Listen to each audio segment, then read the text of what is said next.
Hello, good afternoon, all. I think I'm familiar to this batch, right? I took communication basics of communication in the previous session. So in today's session, we'll be like dealing with how to break a bad news and how, if at all, the collusion is what is collusion, if at all collusion is positive, what to do about it. So etc. We'll be dealing in this session, and towards the end of the session, I think we have a case presentation as well today. So I'll try to be on time so that we get enough time for a case presentation as well.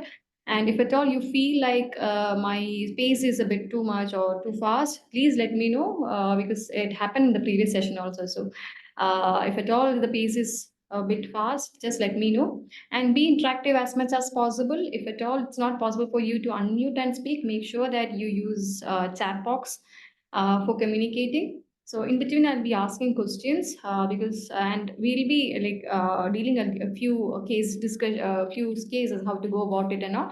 So I hope you people will be interactive. So shall we start? Any one of you? Yes. Shall we start? We'll go ahead. Yes. Thank you.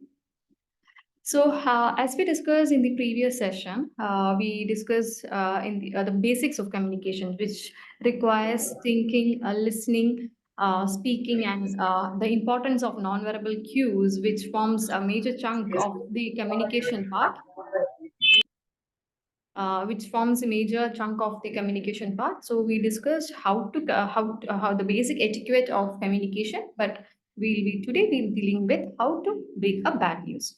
So when it comes to medical communication, why is it necessary that we need to look upon how to communicate when it comes to informations regarding the medical side? Why is it that we are focusing? Why is that an entirely a session is kept for breaking the bad news, and entirely a session is kept for communication? Why is this medical communication so much important? See, during I don't think in the previous when you were doing nursing or graduation or post graduation, or even if it's the MBBS and all, this was not a the importance for communication was much lower when compared to now. So now we are like more focusing on how to communicate and all. So this is like a very new thing, new chapter. Now I think this kind of syllabus is also included in the syllabus and all.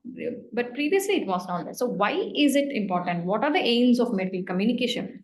First and foremost, it enhances the therapeutic nature of the medical encounter. So there is what do you say? There is the we give facts as such, and there is more to it than giving of medicines. When we communicate freely, when we communicate what we want from the patient side, also the patient satisfaction also increases, and obviously it reduces uncertainty and improve outcomes of care. For example, most of the time what we see is that the patient is unclear of most of the things. For example, if at all we are asking them, if at all we are saying that you are diagnosed with cancer and you might need the so and so treatment, and also they might be worried that, okay, what if these treatment cause any side effects? What if these if what happens if I don't take this treatment? I'll just go with some prayers and all. I won't take any treatment. So there might be a lot of uncertainty. There might be a lot of doubts. There might be a lot of questions that might arise. So in order to reduce this uncertainty, most of the time the communication plays a major role. So improve patient satisfaction, just like how we discussed in the previous session, and to prevent inappropriate hope and guilt. So most of the time we have this tendency to just say that, everything is going to be all right. So and this kind of develops false hope in the patients and caregivers. So in order to prevent inappropriate hope and guilt, communication helps. To prevent conspiracy of silence. What is this conspiracy of silence? This term you are going to see frequently in the coming slides, conspiracy of silence. This is basically nothing. We all know that what is going to happen, but we are not in a position to openly come out and say, and so is going to happen. For example, myself, I know that I'm having cancer. I'm in stage 4 or 5, and it is deteriorating. The condition is very bad. The prognosis is very bad, and maybe my caregiver also knows that, okay, the condition is very bad, but we won't have a common conversation regarding this. We won't openly talk about this. I won't be saying this to my caregiver because I feel that, okay, my mom might feel sad. My mom might feel very sad, or she won't be able to take the news and she'll be crying. So I'll just keep the information to myself. From my mother's side also, my mother might be knowing that okay, my daughter is having cancer, but I won't say this that her condition is deteriorating. I'll just keep the information to myself, and I will survive. I won't share this news to her, and she will suffer alone. So both the parties know what is going to happen. Both the parties know that the condition is deteriorating, but both the parties are not ready to openly come out and say that so and so is happening, and both of them suffer alone, which kind of is not a very good way of going about a situation, that too a very a situation where we might need support from others. I might actually need, I might feel like saying this to someone. I might feel like sharing this information with my mother, and maybe that support I might be craving for. But just because I don't want her to know that the condition is so and so, I won't be saying. So this is known as a conspiracy of silence. That's everybody knows what is going to happen, but nobody is ready to come out and say. So in order to prevent conspiracy of silence, so these are the aims of medical communication. Why we focus on medical communication? The next is what is the impact of communication? So what happens if a proper communication is done, and what happens if the communication is not proper? So if the communication is not proper, it can lead to a range of negative emotions like shock, disbelief, numbness, guilt, etc. in the patient and the family. For example, I'm a professional, I'm a doctor or a nurse, and I'm suddenly saying to my patient that, okay, you are in so and so stage and you don't have much time to leave. Maybe you'll just leave for another 3 months and I'm just going. So this entirely completely shatters the world of the patient as well as the caregiver. So and it leads to a lot of emotions like shock, disbelief. They might cry suddenly. They might even commit suicide, or they might even take a step further because they are not ready to accept this information as quickly or as drastically, or it's like a bomb that has fallen upon them. So if the communication is not proper, it can lead to a lot of negative emotion. And if the communication is done properly, it could lead to a stronger and trusting relationship that can help in better patient care. So the patient doctor relation, or the patient nurse relationship will be much stronger, and they will develop a certain kind of trust in that relationship, and which obviously or eventually will result in better patient care. So this is just an example of how a good and bad communications should look like. So doctor, the patient is saying, doctor, I don't feel too good. And the doctor says that you have not followed my instructions, I can see. So what if a patient is coming to me and is saying that, even after the previous consultation with you, I'm still not feeling good. So and he is coming to me and saying this, and I'm immediately I'm just shutting him off by saying, it could be because you're not following my instructions. It could be because you are not taking medicines as I asked you to. And if I say like that, immediately what the patient has come to me with certain hope and expectations, and I'm like immediately breaking that, immediately cutting it off. So this would curb any further conversation. So the patient will feel that, okay, what's the use of saying this here? Maybe it's like putting the blame upon the patient. So the patient will feel like, okay, it's better if I don't discuss this at all. Okay, I won't go further about this conversation. So what else should be said? So the doctor, how the good communications should take place. I can see that too. I can see that you are in pain, or I can see that you're not feeling so good. I can see that. That is acknowledging, which obviously we learned in the first session, acknowledging the patient. I can see that you're in great pain, or I can see that you're not feeling so good. Acknowledging what the patient said, and tell me what is troubling you. You're not shutting we are not shutting it off. We are just exploring. This is like a more open-ended question. So we are exploring into what the actual condition is, what the actual issue, that what the actual problem is troubling the doctor. Tell me what is troubling you. So this is more like an open question, which may allow a lot of bending out. We'll actually get to know what is really troubling the patient. So always ask open-ended questions than just cutting short or abruptly stopping the patient. So next, another example, doctor, I'm unable to sleep at nights. Okay, so the patient is saying that he's not able to sleep, and the doctor is immediately saying that, okay, you must be sleeping during the day, or take diazepam tabs, you should sleep well. Okay, maybe you are not just sleeping during the daytime and afternoon, that's why you're not able to sleep at night. So we are not exploring what actually is bothering him, what could be the reason of his sleeplessness. It could be anything. It could be psychological, it could be emotional, it could be psychological, it could be actually the patient might be having physical symptoms or physiological symptoms. So we never know. So it's better if we explore what the concerns are. So reasons for sleepless night may be more serious than what we actually assume. So I understand it might be frustrating not being able to sleep. The doctor is acknowledging how the good communication should take place is by acknowledging what the patient is saying. I understand that it must be frustrating not being able to sleep. What has been troubling you, or what are you thinking when awake? So, what is it that really affecting you? Is it because of pain, or is it something else? Is it the thoughts about your family? Is some financial concerns bothering you? So, what is actually bothering you? So, we are just we are just asking an open-ended question for the patient to say more, so that we can explore into other concerns of the patient.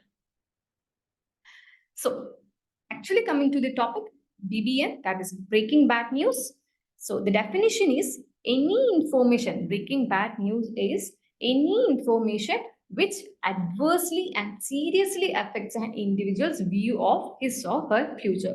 So this is not something, the information or the news is not something very pleasant. It is going to shatter the patient, shatter the person completely. It could be the individual's entire life could be shattered after this news. So it is a very sensitive information that we are passing on. So BBN is any information which adversely and seriously affects an individual's view of his or her future. So that is regarding the definition. So there are like two pictures on screen, as you can see. Two eggs has been broken. Can just one of you, sit and comprehend, look at this picture, and sit with it for some time, and let me know what's the difference that you see between these.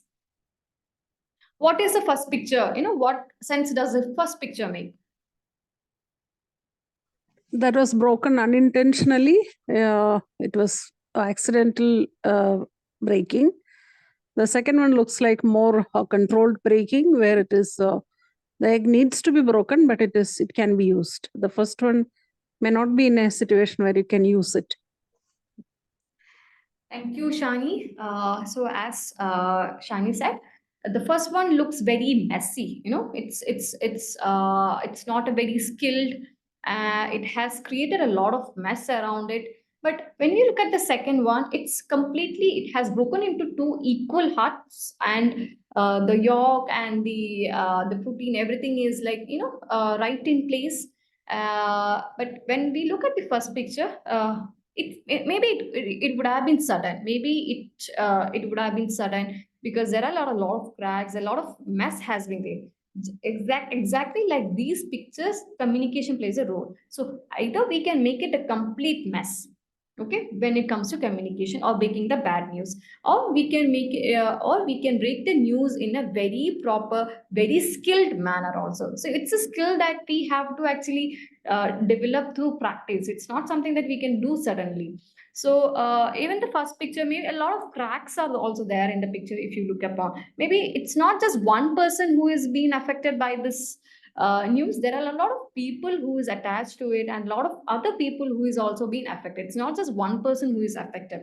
So it's a complete mess when we suddenly break it. But if we take time, if we take proper skill and take it slow, the mess is much less, and you get a better outcome. You get a better outcome from it. Okay, so breaking the bad news is similar to breaking an egg. A certain amount of skill is needed, otherwise you are liable to make a mess, and this mess is regarding life and death. Okay, and I don't think we ever want to make a mess when it comes to the lives of other people, right? So always take this idea into your mind. You have to like develop this skill or practice this. So there is this role play for you. I would recommend other people also to join this interactive sessions, other people also to give their inputs. So you are a GP, general practitioner. You have seen a patient about a week back for mouth ulcer, and the patient did not respond to your treatment, did not respond to your medicines as such. You advised him to go to a surgeon who then did a biopsy. Patient has come to you with a biopsy report which reveals cancer. Okay. So how are you going to disclose this news to the patient? Anyone else other than Shani? I think I would like to have more people also to interact and talk about. See, consider this a very safe place, and you don't have to be like very be whether if other people will judge you and all. See, we all are learners here, so it's completely okay. You can have a completely informal, maybe a text message, a chat will also do. Please, so how are you going to disclose the news to the patient? So the patient came to you with a mouth ulcer. The medicines that you gave did not respond, and you sent the patient to a biopsy. And the biopsy report says that the patient is having CA, oral cavity, or the patient is having cancer. So, how are you going to disclose this news?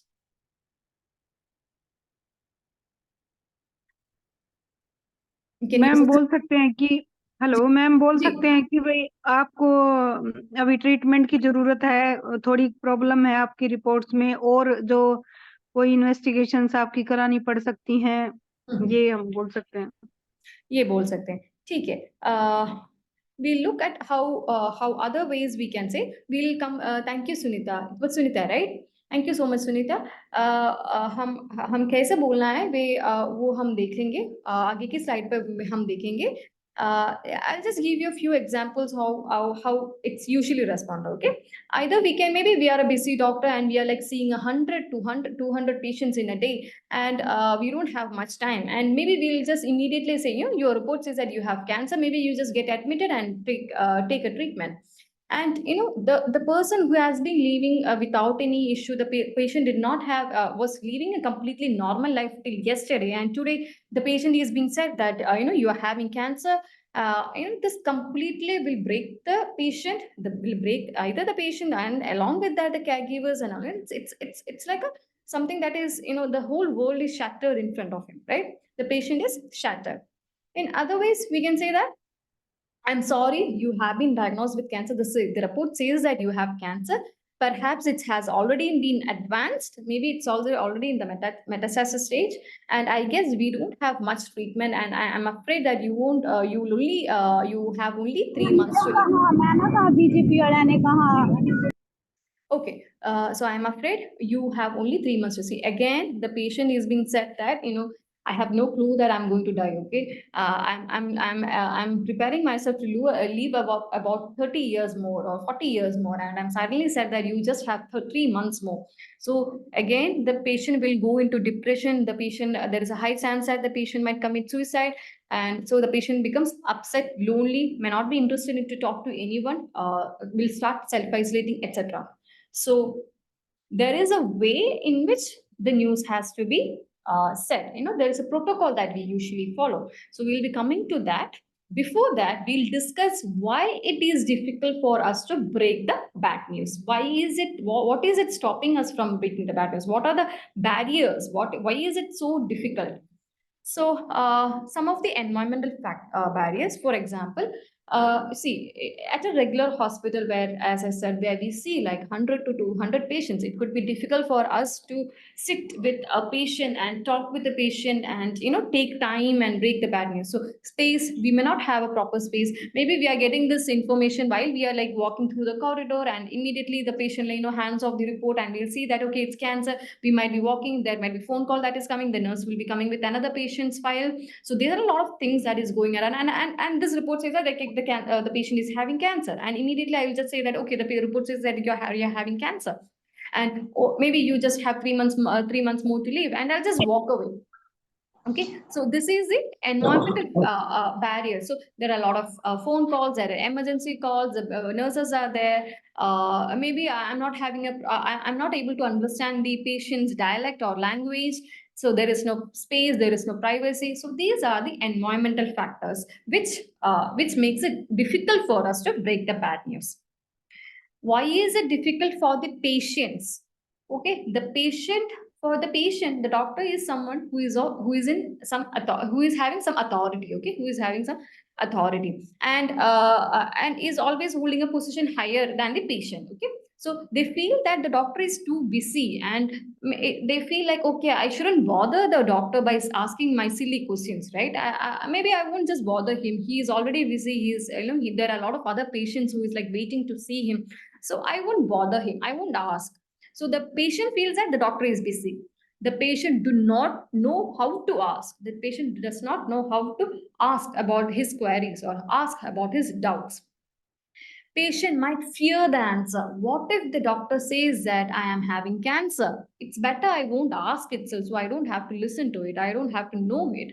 So the patient has fear factors which will stop him from asking the news or asking the reports, asking the information. So that is how it is difficult for the patient. The doctor is more interested in physical. So the patient feels that anyway, the doctor is more interested in my physical care, maybe my medication, my pain, etc. And he may not be interested or he does not want to know of our emotional problems. Why should I bother the doctor with my emotional side?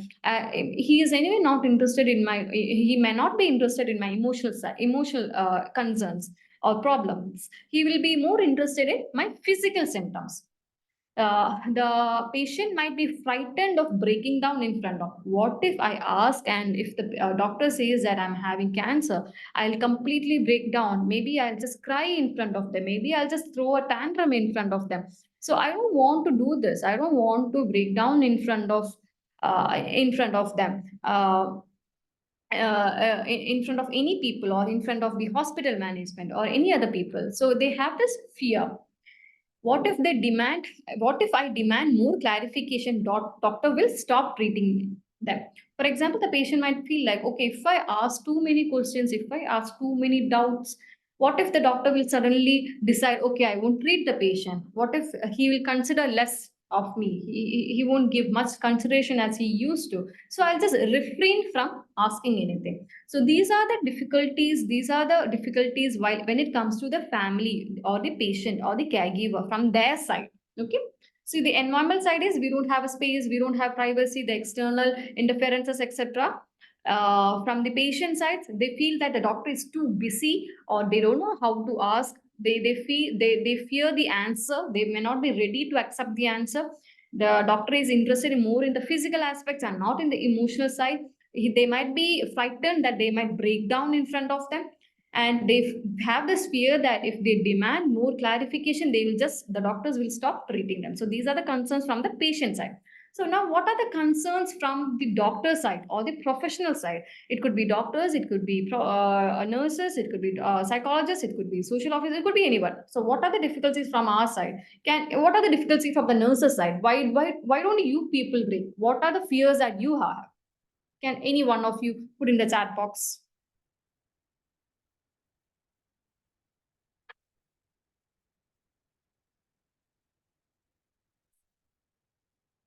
Protocol, okay. Any other reason as to why it is difficult for you people? That it is for you people means, see, I think most of the team members are nurses. So what is the difficulty that you are having when you break the news? We have to follow a protocol. Any other difficulties that you face?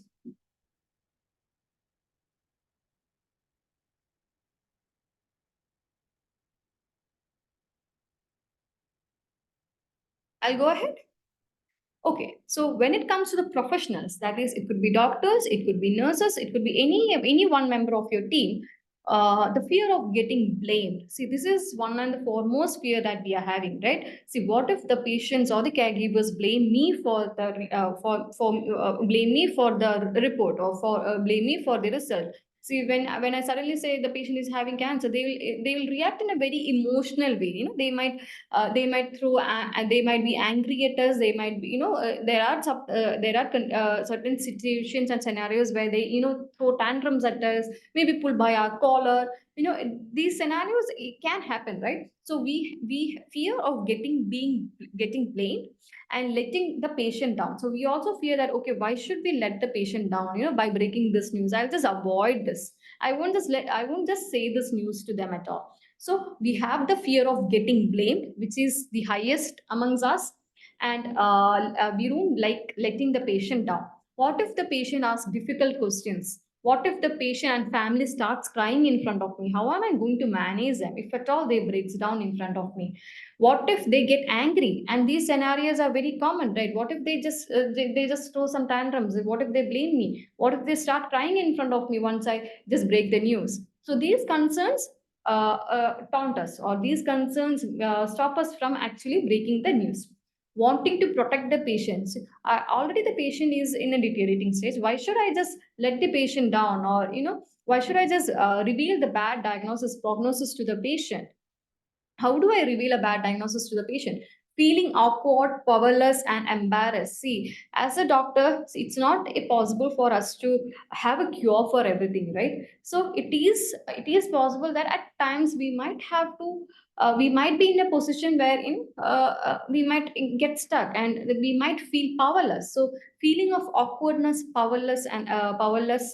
feeling powerless and feeling embarrassed is very common. And the last reason is not having enough time. See, we have enough things at our table. Okay, it's the table is like more with piled up, and we are busy. The call is being taken. There are other 10 patients who is like waiting for us. So we don't have enough time itself to sit with the patient and break the news. So the family does not want me to reveal it to the patient. So the professionals, the doctors or the nurses, assume that they do not want me to reveal it to the patient. So we assume here, we never have asked the family, but we assume that the family does not want me to reveal it to the patient, and I'll just keep quiet. I won't just reveal it, and I'll just keep quiet. So this is also very common. So why is it difficult for the professionals? We fear getting blamed. We fear that we might let the patient down, and if we are being asked difficult questions, we want to protect the patient. We want to protect the patient from all these bad news and all. So we feel powerless, we feel awkward saying this, and maybe we don't have enough time. So what do we usually do in order to avoid this? In order to avoid breaking the bad news, or in order to avoid this patient professional or patient doctor communication, what do we do usually? We use all our distancing techniques. We might have all used this. Maybe when I go through each one of this, you might feel like, okay, I have used this. We have a natural tendency to avoid breaking the bad news or avoid giving the information by doing certain distancing techniques, which is mostly it could be non-verbal. We won't give eye contact to the patient. So the patient is right in front of me. I'm not in a position to look at the patient and speak or say what I want to, or break the news, give the information. So I'll just avoid giving eye contact. I'll just take a few files in front of me. I'll just refer the file, and I might be giving the information without looking at the patient. So I'll poor eye contact is one thing. I avoid eye contact at every way possible. I will always be busy in order to avoid this conversation. I'll just take a call in between. I'll just refer the files. I'll call the nurse. Maybe I'll call the next patient. So I will always be engaged so as to avoid this actual conversation. My facial expressions will show that I'm not interested in this. My tone of voice will also show that I'm not interested in breaking. So I'll make sure that I'll do whatever it takes to make the distance from the patient, to take the distance from the patient, concentrating on physical tasks. For example, as I said, looking at the file, or maybe looking at the BP or other physical issues of the patient. So I'll just concentrate on other physical tasks.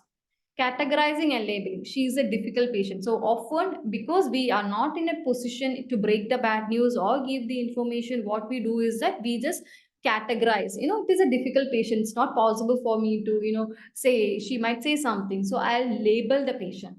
never inquiring beyond physical symptoms. So I'm a professional and I know that if I ask a particular question, for example, see, how are you feeling? How are you feeling today? Maybe the patient might be saying a lot of emotional side. So I'm not in a position to take that emotional side, or I'm not in a position to take those emotional problems. So what I will do is that I will inquire only about physical symptoms.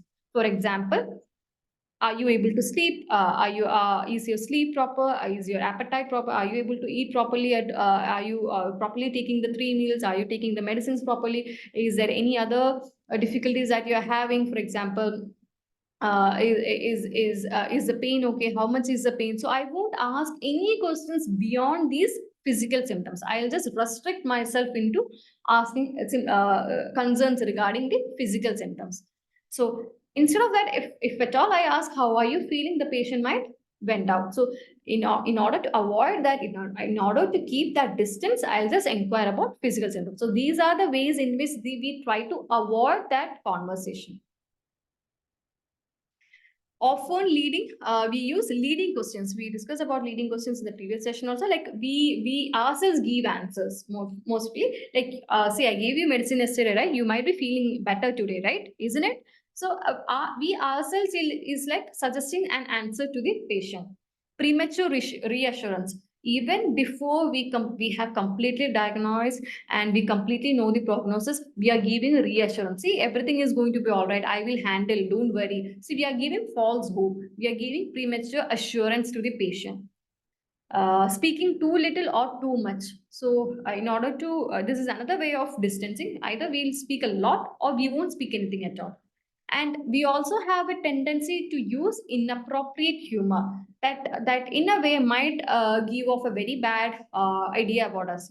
That humor which does not fit in properly.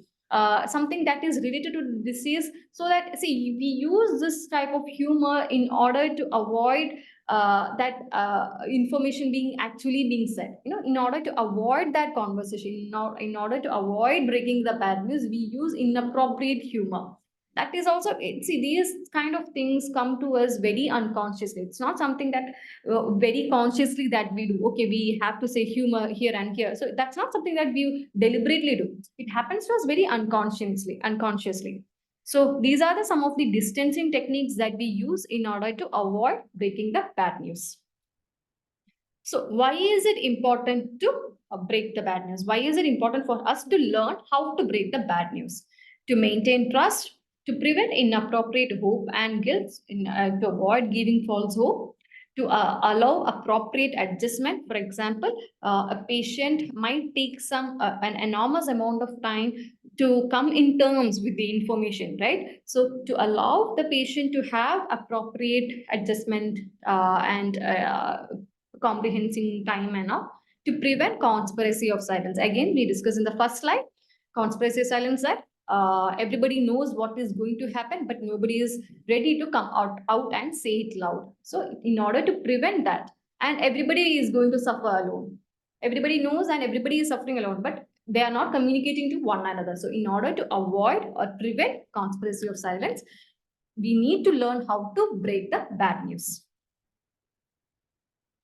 So how are we going to do this? So this is where we actually learn how to break the bad news. And I would like you people to give some attention towards this, because we might be having a role play, just like a slide before. We might be having a role play towards the end of this learning sessions. So getting started is first step. Finding out about how much the patient knows, finding out how much the patient wants to know, sharing the information, responsibility to the patient's feeling, and planning and follow through. We will be looking at each point in the coming slides. Okay, we'll be discussing each point. So first and foremost is getting started. So we know that we got the report and we know clearly says that the prognosis is bad and the patient's condition is deteriorating, and we want to convey this information, convey this news to the patient. So how are we going to do this? So even before I go to my patient, I'll sit and prepare myself. What am I going to say? So I plan what I'm going to say. I'll be asking appropriate questions. I'll create a conducive environment where there is privacy, where the patient will feel comfort, and I will make sure that I'm having adequate time. It's not that I'm just rushing through those things. Okay, I'm just going in front of the patient, I'm just saying something, and I'll be just walking away. It's not like that. I will plan. That is the first step. That is getting started. I will plan what I'm going to say. I'll make sure that the environment is conducive, that is, the environment is appropriate to break the news. I will make sure that I'm having adequate time to do this. And I will also determine whom to involve, whether the caregivers should be involved. Okay, this news is regarding a mother. So should I call the daughter? Should I call the son? Or should I call the husband? So I'll sit and determine whom all to involve and whom all I should involve from my team. Should I ask a psychologist to be there? Should I ask the nurse to be there? Should I ask my team members to be there? Should I ask and other doctors to be there? So I'll determine whom to involve. So this takes place in the first step. So I plan what I'm going to say. I'll create an environment that is very friendly and very conducive. I'll make sure that I'm having adequate time, and I'll determine whom to involve. And the second is I'll just get to know what the patient knows. I need to know where the patient is right now, at what stage the patient, at what stage the patient has reached regarding the information. Establish what the patient knows. Assess ability to comprehend new fact news. So I'll sit with the patient and ask, what did the doctor say, or what did the report say? What do you know about your condition? How much do you know about your condition? What do you think about your disease condition? So what is your idea? So I'll just get an insight into what the patient already knows about his or her condition, disease condition. So that is our starting point. Okay, we need to know where the patient is, what comprehension he or she has done regarding his or her condition. We need to know where the patient is standing. Only then we can move ahead. Okay, so we'll know what the patient is. We'll try to know about the patient's insight. And next is something called as I'll just come to the point, how much the patient wants to know. So it's not necessary that every patient wants to know the prognosis, the diagnosis, and all. So there are people who does not want to know beyond what they already know. They are just okay with how the information they are having. So we need to make sure that the patient wants to know more. Okay, so recognize, support various patient preferences. So there are various patient preferences. It's not necessary that every patient wants to know about his or her prognosis. So we'll ask the patient, and ask the patient whether he or she wants to know more. People handle information differently. So every person handle information differently. So it is from our responsibility to make sure that they want to know more. Okay, so it's called something called as if at all the prognosis is bad, we'll be like sitting with the patient and be saying that, see, the result is not very favoring. Would you like to know more? We are just we are just making sure that the patient or the caregiver knows that the whatever we are going to say is not a very favorable thing, is not something very pleasant. Okay, even then we are asking, would you like to know more? See, the report is not very favoring. It's not something. It's not very pleasant. Would you like to know more about this? This is also not called as a warning shot. See, we already gave the signal that it is not something very pleasant. It's going to be bad. The news is not very favorable, but we need their consent to say more. Okay, so it is called as warning shot. So finally, if the patient is willing to know more, we'll be like sharing the information. And this sharing of information should take place in a very slow, clear, and gentle manner. And we need to pause at times before saying the news. We need to take breaks in between. We need to sit and look at the emotion, pay attention to the emotions of the patient, whether they are like they are comprehending, whether they are perceiving it, whether they are okay with the news. So we need to pause in between. Say the actual information. It could be facts. We don't need to, what do you say? We don't need to give any false hope in here. We are giving whatever the actual facts or news is, but in a very gentle, very slow manner. Okay, check what the patient has understood. In between, we need to make sure that we both are in the same page. Okay, we need to make sure that the professional as well as the patient or the caregiver is at the same page. So make sure what the patient understood. It is possible to explore concerns while giving information. Pay attention to emotions. They might cry in between, they might turn angry. So we need to pay attention to these emotions, to the facial expression, the non-verbal cues, whatever they are giving off. Okay. Painful concerns may remain invisible. They need to be probed. So in between, you have to probe whether it's they are okay with it. Shall I go ahead with the information? Shall I go ahead by saying? Shall I go about whatever I am saying, or should I stop here? It is possible that they just want to stop then and there. Okay, so in between, you need to recheck with the patients whether you can go ahead with whatever you are saying. Be clear, gentle, and very slow. Don't minimize the severity. Just because they start crying, don't minimize the severity and give any false hope and say that, it's okay, you might get better and all. Never do that. Whatever is the facts, you need to give off the correct, honest facts only, and never minimize the severity. Next is responding to feelings. Obviously, while we are saying the patient might cry, might the effective responses, that is the emotional side. We need to respond to their emotional sides. For example, if they are crying, give some time for them to vent out. Give them some time to pause, to think about it. The cognitive responses, they might have Yes, they might have certain thoughts regarding this. So they might express certain thoughts regarding this. So we need to give them space to express that emotions.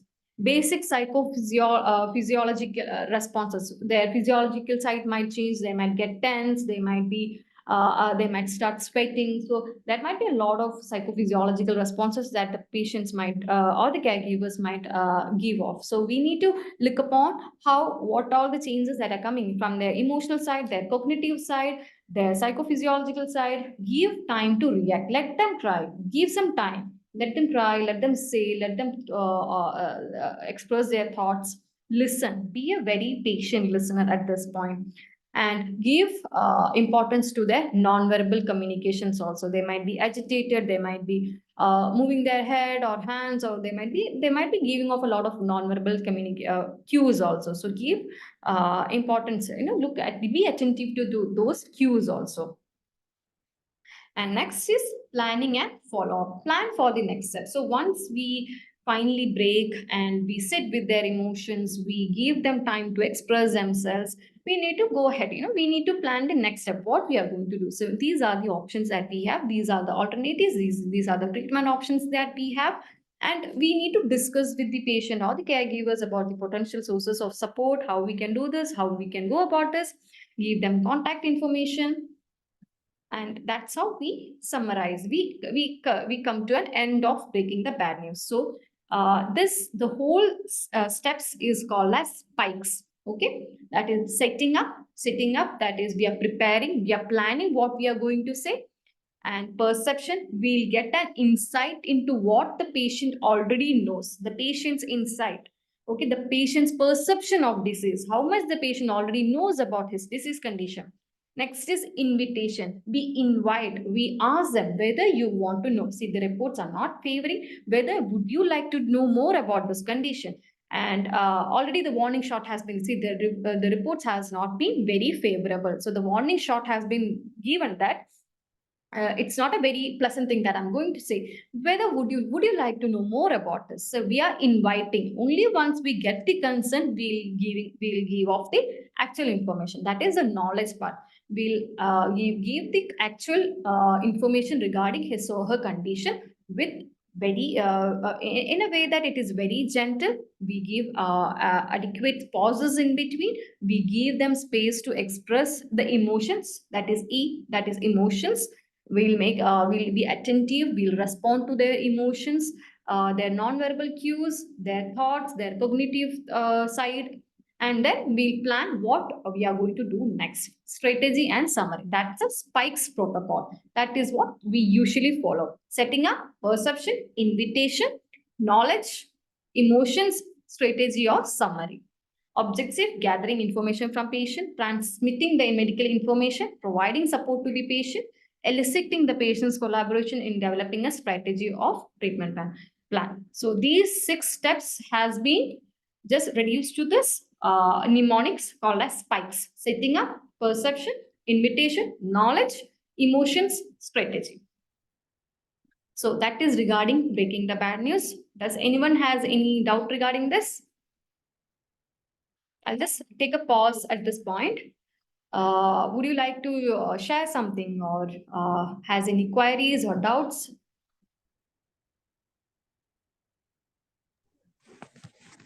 Yeah, I have a question. Yeah, sure. Often,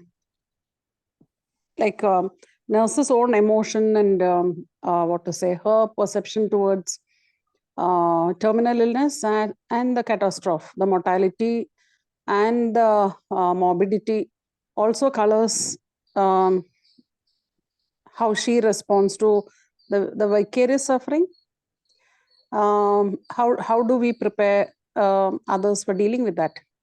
Like how we prepare our nurses for that. Yeah, that's right. Right. See, obviously palliative, working in a palliative care setting or through the end of life care and all, it's a bit mentally taxing. So an entire sessions like these sessions and how it is going to be, how it is emotionally going to affect, and how the things are, we might need to pre-prepare our nurses even before they actually face it. We might need to give a training on how it is going to be. Even then, even after all the training, it is possible that they might, at that point when they actually get to be with that person or get to be in that situation, they might break down. It is possible. So but make sure that you have that support system where they can come back and rely on.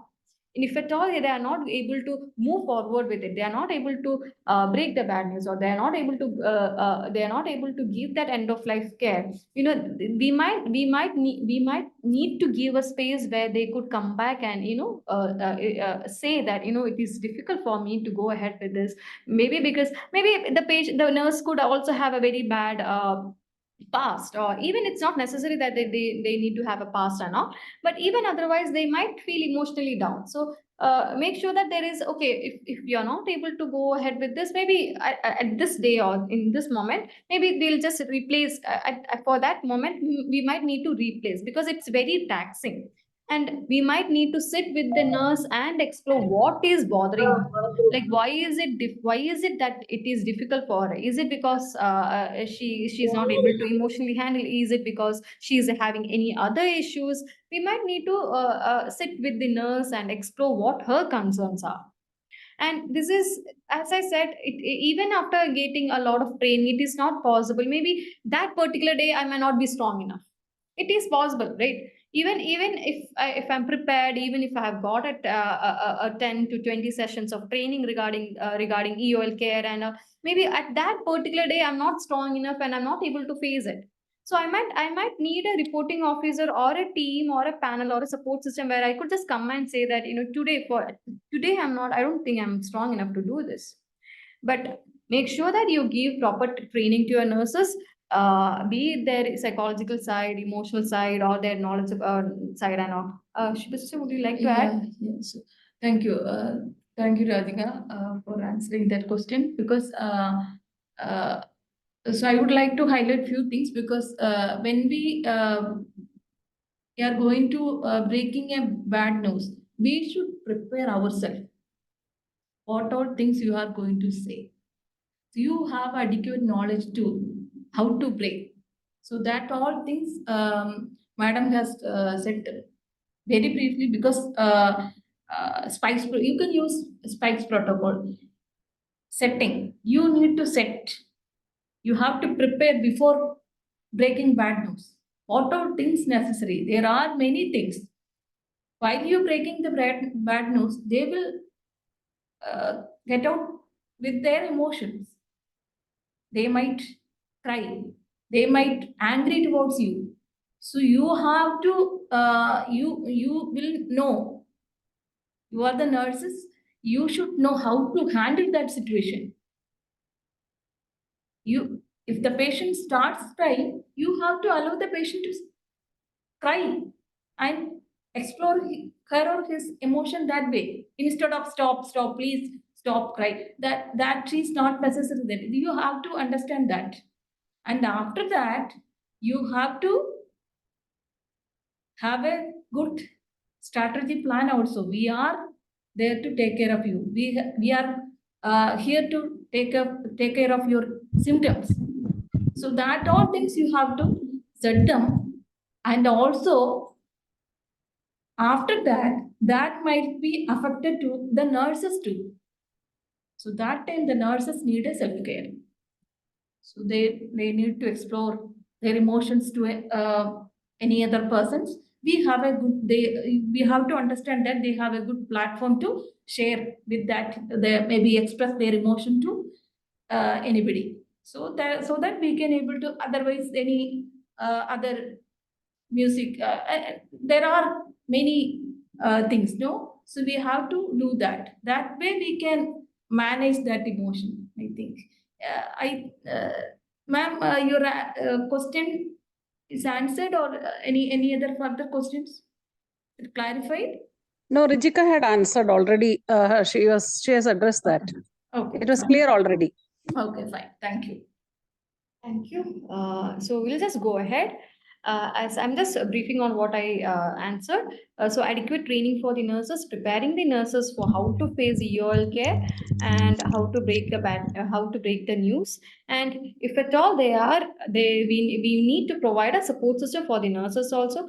And we are actually we at our tips at Pallium India, we have de-stress sessions for our nurses, because not just the nurses, for the doctors, the social officers and all, because it's very taxing working in a palliative setting for a very long time. Even after a week itself, we become a bit tired, and the fatigue kind of affects us. So we have de-stressing sessions where it could be anything. We provide a space for them to come and share. The psychologist team, our mental health team is available for all the staff members. Along with that, we provide de-stressing sessions where they can just take a light moment from all their hectic day. So make sure, if at all possible, to include these in your or management side and all. Okay, so going ahead, collusion. So what is collusion? It is basically withholding the most important information from the significant persons. Okay, the informations could be regarding diagnosis, recurrence, prognosis in the advanced terminal stage of the disease, and medical details about the deceased person.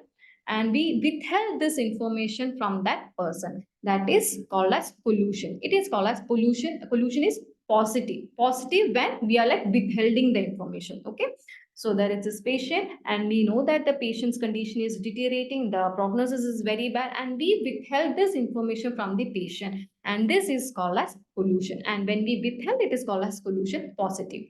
Okay, and we often do this as an act of love. Mostly what we feel that anyway they're okay with their conditions, they're okay without even knowing their physical or disease conditions. Okay, why should we bother by saying, or why should we bother by breaking this bad news, or why should we bother by saying that your condition is deteriorating and your days are very less? Why should we bother doing that? So we often do collusion as an act of love. So collusion can occur between professionals and relatives. So it sometimes can happen in between us also. We might feel that okay, it's okay. We don't have to say this to the relatives. Why should we let them down? Why should we make them sad? So we withheld the information from the relatives. Sometimes the relatives withheld the information from the patient. So here there was a patient. I think the patient was a male, 35-year-old with CA lungs. The condition was deteriorating. His condition was deteriorating. The prognosis was very bad. The wife was with them. The wife knew about the prognosis, everything, the deteriorating condition and all. But the wife was not ready to say this to the husband. Okay, the patient's collusion side was positive. The patient does not have any idea that his condition is deteriorating. So the wife was withholding the information from the husband because the wife felt that, anyway he's just having a few more days. Why should we bother him? Why should we just say that his condition is bad and make him sad? Just let him enjoy his last few days. So most of the time we see that the relatives withheld the information from the patient, and it can also occur between relatives to relatives. In between the relatives also, they try to withhold the information. So withholding the information, the medical information regarding the prognosis, the diagnosis, etc., is called as collusion. So why is it collusion happens? Why does collusion happens? Because most of the time collusion is done with good intention and in good faith. See, we are not doing this in a way that, okay, we won't just let him know about this. We do good, we do this in having in mind very good intentions. Why should we bother him? Anyway, he is happy. Let him live happily until he can. Why we won't just make him sad by breaking this news. So we most of the time do this with good intention. Love and will to protect from emotional and psychological distress. So most of the time we feel that we do this out of love, and we do this to protect the emotional side of the patient. What if I break, or what if the doctor breaks this news and he becomes very sad? What if he becomes depressed? What if he commits suicide? So they might they might be fearing this psychological distress, fear that the patient might give up and die if told the truth. What if I break the collusion and the patient suddenly the conditions, what if the condition suddenly deteriorates? What if he gives up? What if he gives up fighting? What if he stops taking medicines? What if he dies if I say this? So the relatives or whoever is a caregivers might have a lot of such concerns, believe that patient may not be able to cope with the truth about poor prognosis. So we assume this. Okay, we are not sure that the patient is not able to, we assume that the patient won't be able to cope with the information, or may not be able to cope with what about his disease conditions. We assume the belief that we are having, it's not coming from the patient. We assume that they won't be able to take this news. So because of these reasons, collusions is positive. Other reasons, most of the time it is withheld because of some property issues with the family, concerns about causing trauma to relatives. For example, if I'm having a very old and ailing parents, I won't be saying that his or her son is in a deteriorating state. So most of the time, in order to avoid causing trauma to relatives, we withheld the information. Because of social stigma, also we withheld the information. What if people say that this spreads? Most of the time we have seen cases where they feel that, if at all I say this to my neighbors, they will treat me differently, they will isolate my family. So they have a lot of social stigmas regarding disease conditions, and also because of that also collusion can happen, or withholding of information can happen. Ignorance and lack of awareness. So, but what happens when collusion is there? What are the effects of collusion? Honest communication is hampered. So, we are robbing off the patient from knowing his or her actual condition. Okay, elevated emotional and psychological distress. This I would say with an example. So we had a patient in our IP. She was 23 years old with osteosarcoma in pelvis. She did a hemipelvectomy and was doing fine for some time. But again, this hemipelvectomy was done on her left leg. But now she has pain in her right leg, and she was brought to our IP. And we took her to RCC for review, and the results showed that this cancer has spread and towards her right leg also. But and this information, the mother and father, the parents know about this information, but they were withholding this information from the patient.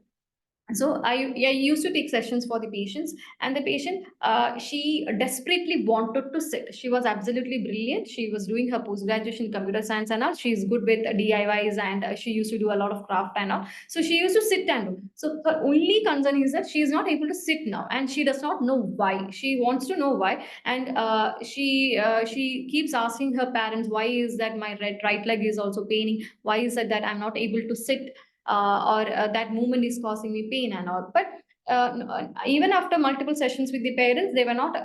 They were saying that they were saying to her that you will get okay, you will be fine, you will get better. They will be like taking chemotherapy again. After once the pain reduces, we will take chemotherapy. So they were just giving false hope. So and but she knew that something was not right. And after a few days, she started throwing tantrums towards her mother. A random aggression, random tantrums were thrown towards the mother. So we sat with the mother. We explained why it is important to break the collusion.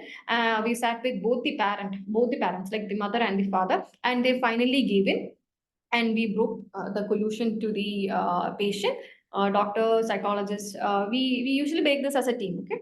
But a doctor is mandatory, doctor, nurse, or psychologist, doctor or psychologist. It could be either way. And we broke the collusion. She did not talk to her parents for 3 straight days. She did not talk, and she only used to let a few people talk to her. And I used to take sessions during these 3 days. And what she asked me was that, see, I have been repeatedly asking my mom whether it has spread to my right leg, but she kept on giving me hope that it is not so, and everything is going to be all right. And now they are saying that I'm not even able to sit. Why did they held this information from me? Why did they do that? They could have said this even before. So a lot of psychological distress happens. You know that something bad is happening to your body, right? We know something bad is something is not right, but everybody else around you is saying that it's not so. So there is this conflict that arises in our head, which as a consequence, a lot of psychological distress happens. That is one of the effects. Loss of precious time. We lose a lot of time in between holding this information back. Isolation, anger, guilt, as I said, mentioned in the previous case example. Frustration, loss of trust. Why didn't they say this before? See, I have been asking, why did not they say this before?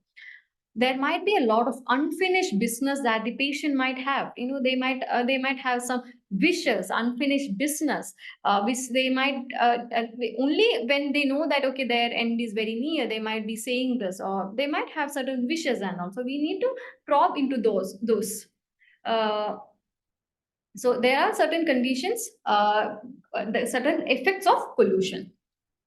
Both parties grieving but alone. See, here the mother is also grieving, this daughter is also grieving, but they are grieving alone.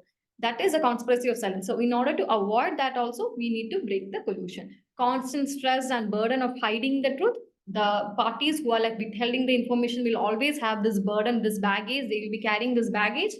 Inability to eat, sleep, and communicate with others. Patients feels out of control and trapped. So yeah.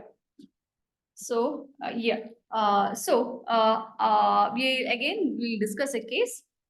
Amrita, she's a 65-year-old female. She has been diagnosed with cancer, CEO ovary. Sanjay is her son, and he has come to meet you. Okay. He appears confused and restless. He do not want to reveal the diagnosis to his mother. How will you handle Sanjay?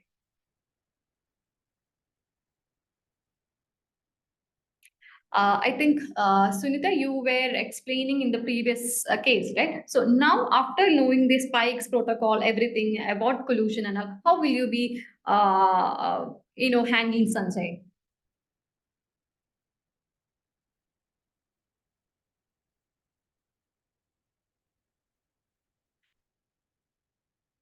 Or anyone else, Sunita Kumari, anyone else?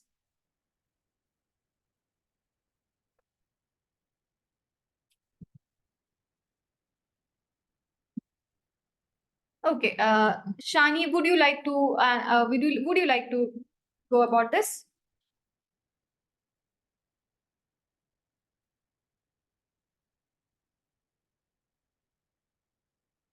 How are you going to handle Sanjay? So we have a case. His mother is having CORE, and he does not want to reveal the diagnosis to his mother. So how are we going to handle Sanjay? Anybody? Sorry, you had asked me. Yes, yes. I'll try. I'll make an attempt. Sure, sure. Thank you. Go ahead.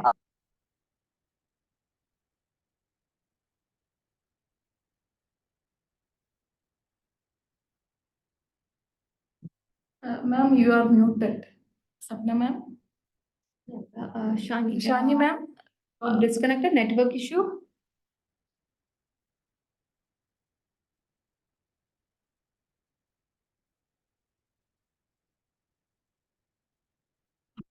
Okay, anyone else? Okay, I will just go ahead. Yeah, we have to teach Sanjay that how important is it to break the news to his mother to handle further. Thank you so much, Sumya Shaikh, right? Thank you so much. Exactly. We'll let Sanjay know why it is important, why it is important to break this news to his mother. What are the effects? What are the consequences of saying this? What are the effects of saying this? So we'll make him understand first. We'll take his consent first before we actually break the news to the mother. Okay. Thank you. Yeah. Managing collusion, acknowledge the fact that the collusion is there, explore reason as to why they are holding this information, what is the fear that they are having. We need to know the sorry Shani, we went ahead. I think there was some kind of network issue, right? So we are just going ahead. Okay, no issues. Thank you so much. Yeah. So we need to explore the reasons of why they are withholding the information. To acknowledge the fact that there is collusion, explore the reasons as to why they are not giving off the information. With the relatives concerned, elicit worries and questions regarding illness, feedback to the relatives regarding the awareness of the illness and readiness, explain to the relative the importance of reassurance and honesty, why it is important to break, why we will make sure that they know why it is important for us to break the collusion. Encourage dialogue between the patient and the relative. So most of the time we'll ask them to say, them to break. If at all they are not ready, sometimes they might say that, doctor, you yourself break it, or please sister, you yourself break it. They might come to you and say that. If at all they are saying that, we'll be breaking, or else we can encourage them to break this collusion in between themselves itself. Okay, at times they'll come and say, instead of doctors, maybe I'll myself will talk to my mother. Maybe they will prefer, I'll break this news to my mother. So elicit concerns, why they are withholding information, give awareness of why it is important to break the collusion, etc. Okay. Remember value statements by family members. If at all the son or daughter or any caregiver is saying that, or the wife or the husband is saying that, do not break. If at all they are saying that, we'll value that also. Even otherwise, even if at all they are saying also, we'll let them know why it is important. But if they are in India, especially in Western countries, it's different. But in India, we value the caregiver's consent. We need to take consent from the caregivers before breaking the collusion. So we take the consent from the caregivers, that the collusion is positive. You need to break it. Shall I do that? Why it is important. So if at all they are saying that, please don't let them know. We cannot force the information. Okay.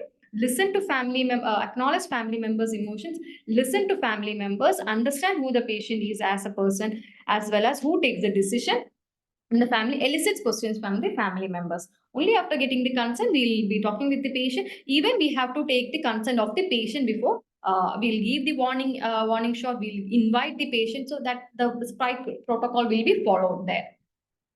So after that, we need to self-introspect. Did I listen? Did I explore their beliefs? Did I make an acceptable working diagnosis?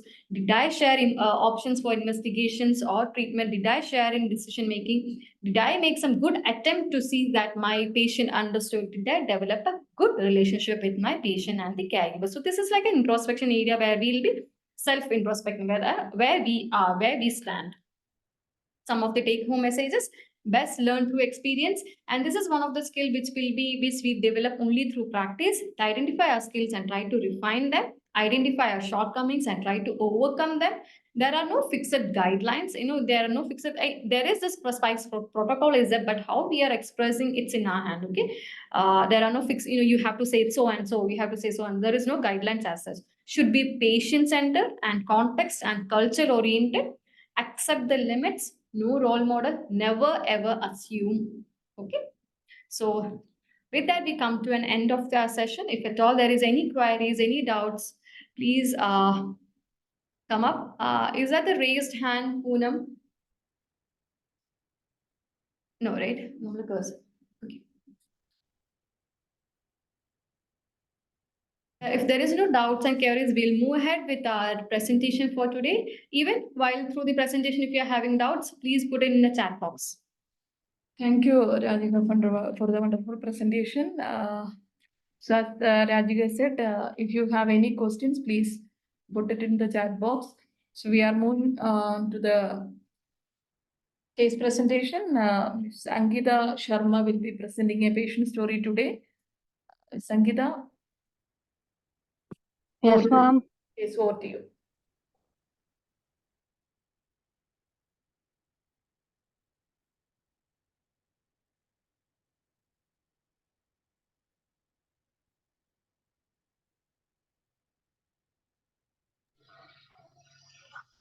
Good afternoon, ma'am. Good afternoon. You can continue. Uh, there is a patient who came in OPD.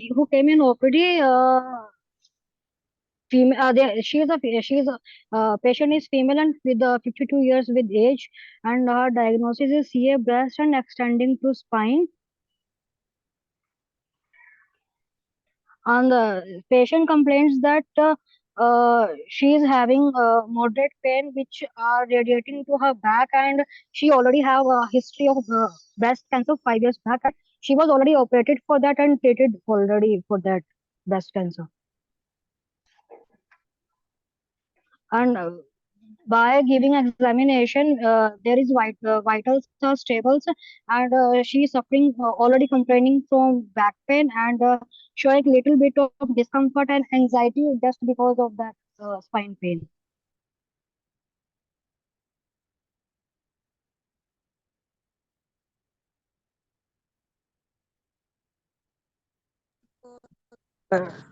Pain for reducing that pain, and advised MRI spine, and that findings are show that secondary metastasis of spine. And after that investigations, or put that patient on medications with injections, Grandset 3 mg plus injection Dexa in 100 ml NS IV pre-chemo, and after that injection doxorubicin 35 mg in 100 ml NS over 30 minutes and 100 ml NS over 3 hours. Injection cisplatin 140 mg in 500 ml NS over 3 hours, 500 ml NS plus 20 millicurie over 22 hours, and 500 ml NS plus 2 gram magnesium.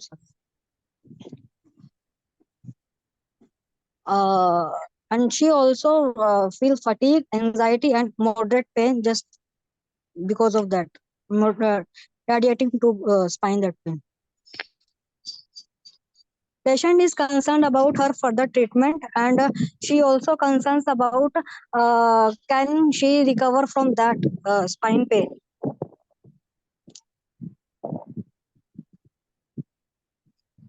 A 52-year-old patient with a diagnosis of cancer of breast, which has already undergone chemotherapy, and she already complaining about that moderate back pain. She is on chemotherapy, which already investigated in MRI spine. She is also complaining about nausea and vomiting, and the MRI spine was showing secondary stage of metastasis. The ABCDE strategy was used for communication unpleasant news. And these are some discussion points for this patient. Please read these questions. Okay. If there is a collusion, how will we manage it? Second one, how will we communicate the prognosis to the patient? And can we give psychological and spiritual support to the patient and her family? Okay, thank you, Ankita, for the wonderful presentation. So I think this case scenario is clear to everyone. Now we are moving on to the discussion points. These all things we all already discussed. So Yes, ma'am. we would like to hear from you all. If there is, so if this patient is also collusion, so having collusions, how will you break collusion? What is collusion? Any one of you, please unmute yourself and talk, or you can put your answers in the chat box.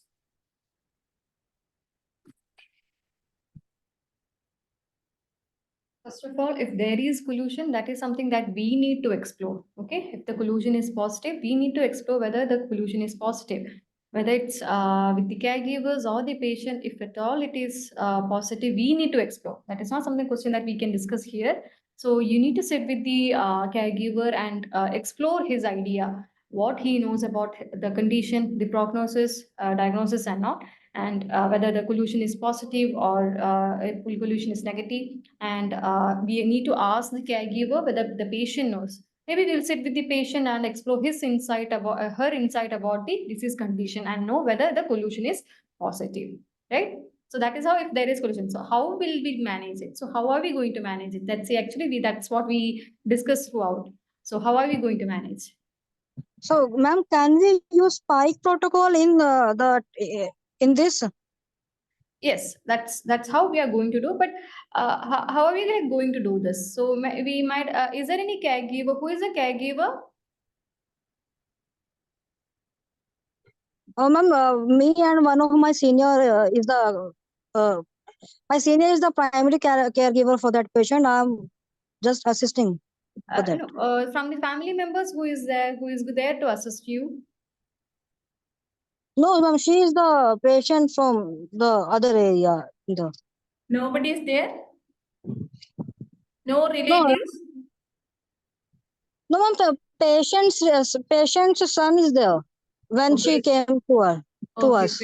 okay. So you need to sit with the son and know his idea about her condition, and whether it's okay for him, whether we need to get his consent before we break the collusion with the mother. Okay, so we Okay. need to sit with the son and ask what he knows about his disease conditions and now the prognosis, diagnosis, etc., and take his consent before breaking this news. Maybe he might be interested in breaking. We never know. You know, their terms might be much better. If at all he says that if you break the collusion, we need to take it. And we'll start by how are we going to say, how are we going to communicate?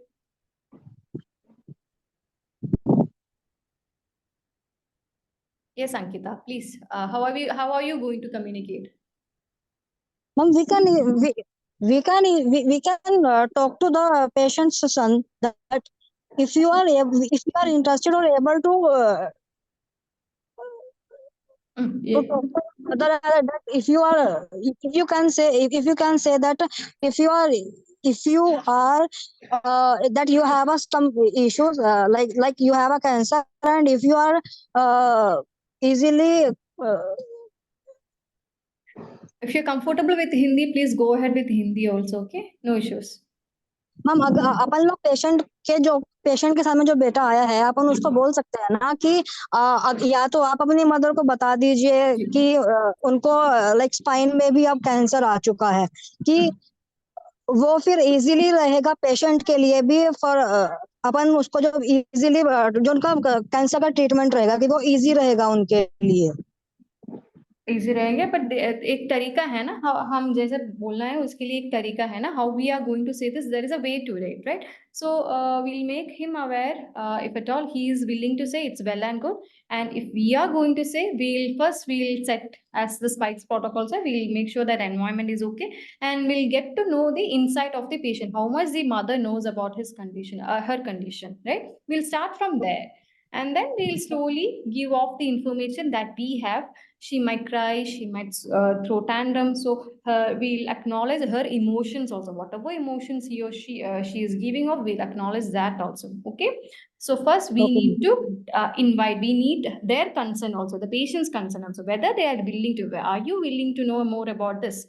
Do you want to know more about this? See, it's not very favorable thing. Do you want to know? See, that's a warning shot. We gave the warning shot and we are inviting the patient whether they need to know more. That is SP perception. They will check the insight. We invite the patient. We invite the patient whether they need to know more about her disease condition, right? So that's a use spike protocol. And see, do this in a very gentle, take some time. We need some time when we are breaking the collusion and all. Can we give psychosocial and spiritual support to the patient and her family? Well, first of all, we need to assess, proper assessment regarding the psychosocial side should be done, whether they're okay, if there are any family support, if they are having, is there any other issues they are having, if they are having any financial issues, if they are getting government schemes and all, if they are getting the pension, everything. And also for this, you need a social officer in your team to do a complete assessment regarding the psychosocial aspects. And regarding the spiritual support, we need to explore with the caregivers as well as the patients, whether they are having any spiritual issues, for example, any hopelessness, any issues, any anger towards God, anger towards themselves, anger towards their family members, any hopelessness, worthlessness, any such spiritual issues they are having, we need to explore. And for each issue, we need to address differently. And you might need other support, like for example, social officer or psychologist for the same. Okay. okay, ma'am. So any other? Mhm. So regarding this patient collusion, so we need to understand that why collusion. So they are, as Madam said earlier, they are protecting their loved ones, because if they knows the diagnosis or prognosis, they will be going to depression, they will be in anxious, and they are worrying about after that, after hearing that bad news or prognosis. So they will worrying a lot, that make them prevent that collusion. So that time they will decide, okay, better they will not know. So that is collusion. If there is a collusion there, what we have to do is you have to sit with him and explore her or his emotion, because here her son is there. There is a collusion there. His mother is don't know the prognosis. So there is a collusion. So you have to sit with him and understand why they are withholding the news. What are their fears? Why Oh. they are like holding it back? Yeah, and also you have to make them understand that we are not going to say you have a bad cancer or you are not going to survive, that kind of thing. We have a protocol. If you want to say, if you are agree with this is very, very important, because in this stage your mother is able to do something for you. But after 2 weeks, sometimes it might not happen, because she is the day by day the stage is the health is deteriorating. So that also he should understand. So you have to make him understand and take his consent first, and then only you have to break the bad news. You have to call her son and as well as the patient and sit together, and step by step you have to that break. That all things we discussed clearly. So you can use Spikes protocol for that. So again, they need a psychosocial support, because they are going to hear a bad news. They need a spiritual support. So they need a support care from us. So we are the person to give a good supportive care, and we are the person to give a symptomatic management. If you are able to give a proper symptom control, definitely we can able to improve the quality of life, and then promote comfort level also. So that is also you have to keep it in mind all the time. So usually the doctors will be sharing will be breaking the bad news, but the nurses will be there all the times. Because we discussed earlier emotions. So doctors will be that is sharing the breaking news, give a warning shot. That time the patient might start crying. So we are there to take care of that part, no? So that time we should understand that how to handle that situation. I can see a message in the chat box. Yeah, we do deal with a lot of we see patients having a lot of self blame, and we see the blaming part from the caregiver side also. I should have done this. I should have taken my mother to that hospital, to this hospital. I should have a lot of I should haves have. We hear a lot of I should haves, and this comes from both the caregivers as well as from the patient side also. And these have a very what do you say? Maybe I should have behaved so, maybe I should have done this, maybe I should have done that. And see, we giving a space for them to express. See, expressing their emotions, obviously, they will have a lot of self blame and all. We need to give them a space to vent these out, and we need to sit and reason with them, which usually is being done by a psychologist. A lot of thought restructuring has to be done because most of the time what we see is that they have a lot of irrational thoughts which need to be corrected. Yeah, for example, smoking, it could be alcohol, it could be any addictions. Maybe if I have not smoked, if I have not taken so much alcohol, I wouldn't I have in this position. And we see a lot of that. So a lot of thought restructuring or cognitive behavior therapy has to be done in here, which you need people with expertise in that area. For example, a psychologist might be needed in that team to address those concerns, because these take a lot of sessions. You cannot remove those thoughts in one day or one session and all. These self-blame and all takes a lot of time, a lot of sessions, a lot of restructuring of thoughts has to be done. Okay.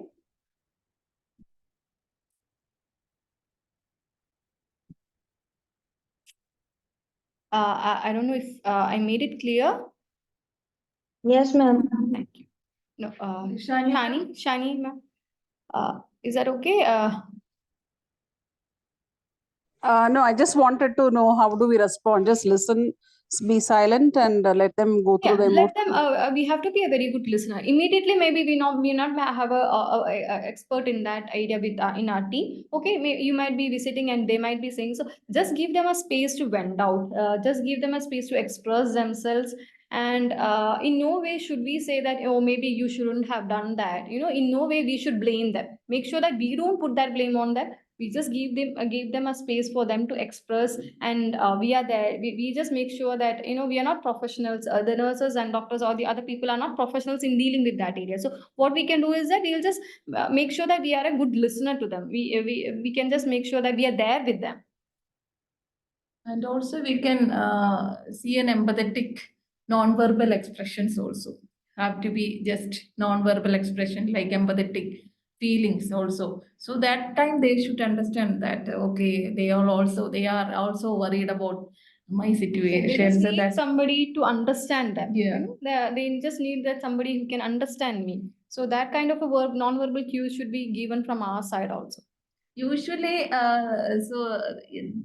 blame, so others will blame, so because of your smoking only you got this kind of illness. So instead of blame, you just listen and express your empathetic emotions, so that they will understand and they can able to explore more, they can able to ventilate more. I needed one help. Can I ask? This question is in my head. Okay. May I? Yeah. We know that the patients go through denial, anger, bargaining, depression, acceptance, and different families go through this differently, and there are various factors. Can you help us? At least I know this session may not be sufficient. Quickly go over like how to deal with anger stages there, denial stages there, then family blaming somebody vulnerable in the family, they'll blame and say, so and so did not look after the person. Sorry? Okay. Can I go ahead? Yes, please. Yeah, someone in the family did not look after the patient, and the blame would be on a vulnerable family member. So the rest of the family might isolate. The family member may be a lone or responsible patient carer. So complex situations arise. So at least through even the caregiver, maybe primary caregiver, entrusted to care for this person, may be going through some of these emotions, so that denial, anger, all those things. So how do we help them? It's a big question that I've asked, I know. But if you can just touch upon the stages and then what we can specifically do as nurses.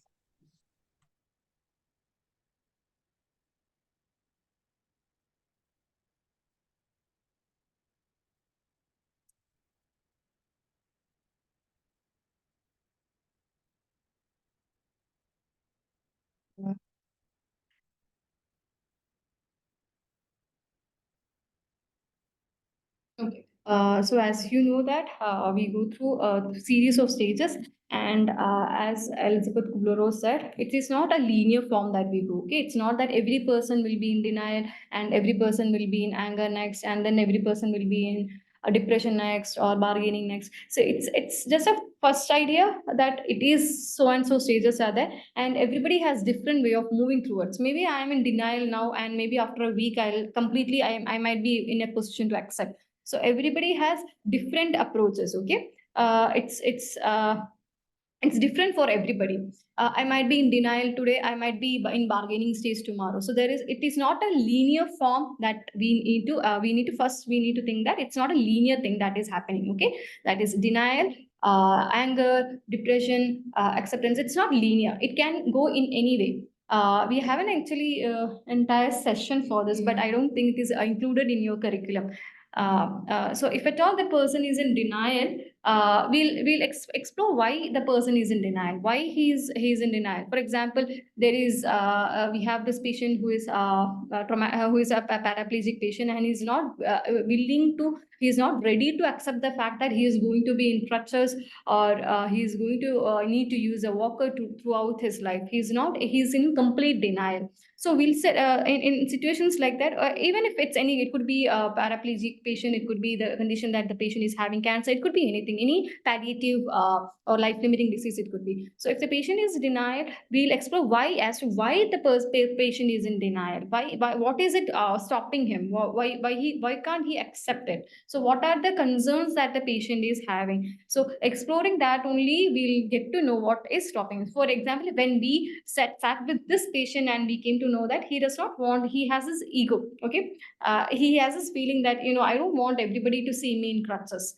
I don't want anybody to know that I'm in crutches. So he won't go out. He will be sitting inside his room for entire day, even though he can use his crutches and go. So he's in complaint. So we actually sat with him, told him why it is. He was not even ready to get his disability certificate because he felt that he will be having that tagline throughout his life, and he was denying all the benefits of having a disability certificate. So we sat with them as a team, why it is important. We kind of build the awareness of why it is important, what are the other opportunities that he might get as a result of getting a disability certificate, or because of that, what all other opportunities other than just getting a tag. So that itself will take a few sessions. Okay, the denial part will itself, if the patient is in denial, that itself will take a few sessions to make him understand why it is so and so and so, why it is important and all.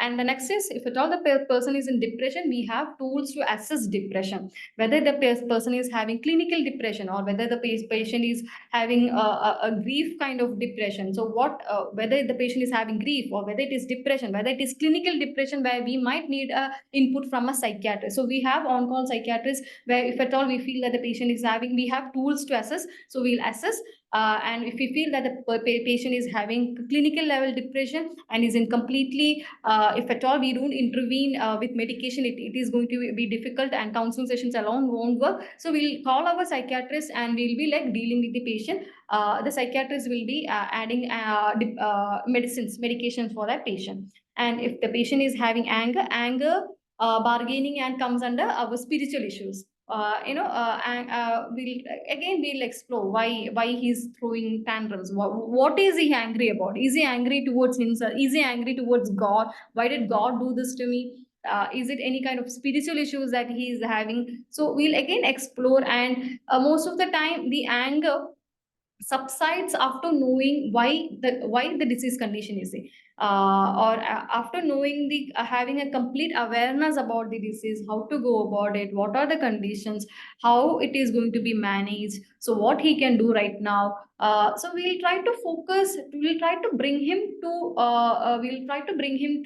what to this moment. We'll try to is he angry because he's helpless? Is he angry because he cannot have a life like before? See, there might be some reason for his anger. So we'll try to figure out what his reason is, and sit with him, and again we'll sit with and have a very long discussion regarding why it is so and so, why he is not able to get a life back. So what else he could do? Here we'll be focusing more on here and now. See, I'm looking at the psychological side, okay? So we'll be focusing on here and now. So what can be done right now, and at this point, what he can do? That will be the major focus. And for bargaining, again, it is usually done with what do you say? Either with the doctors or with the God. It could be anything. So a bargaining happens only when the patient is not ready to accept the fact that he is in a terminal stage, or he's in a life limiting stage. He's having a life limiting disease. So he has this hope that he is going to be better. So we need to break that also. We need to break that thought so that the bargaining also stops. And I don't know if I kind of rushed through it, but I don't know if it makes sense. Yeah, thank you. So usually the denial, just have an example, if a patient with a CA buccal mucosa, we know this is not going to heal. This is an incurable wound. So even then the patient will be asking like, is it my wound is healing, right, sister? So while we clean cleaning and dressing, that time they might ask these kind of questions. Sometimes positive denial and negative denial will be there. If they have a negative denial, we can able to break. But if they have a positive denial, then better you don't take it as a challenge and make them understand. You should understand that is that way you shouldn't. What you have to do is, if they have a denial there, just listen, and gradually they will understand. And again, anger, definitely if you break some kind of problem with them, definitely they will have an anger. So better that time you should not respond. You just listen and watch, and then once the anger subsides, then you can go and ask them why, what happened to you, that kind of. Then definitely bargaining, they will bargain. It should not happen to me. I won't agree with you. That kind of bargaining will there. But gradually, the patient will go to depression, and by the last one is they will accept. So Even after accepting, there is high chance that they fluctuate between denial and acceptance. Maybe today he will accept and tomorrow he is in complete denial. So there is this fluctuation is also there. okay, thank you. Time up. We can wind up. So thank you, Rajika, for the wonderful presentation. Thank you, Ankita, for the case presentation. Thank you others for your contribution. Thank you, ma'am. Thank you. Thank you. Thank you, Rajika, for the presentation. Thank you all for joining. Let's see in the next session. Bye.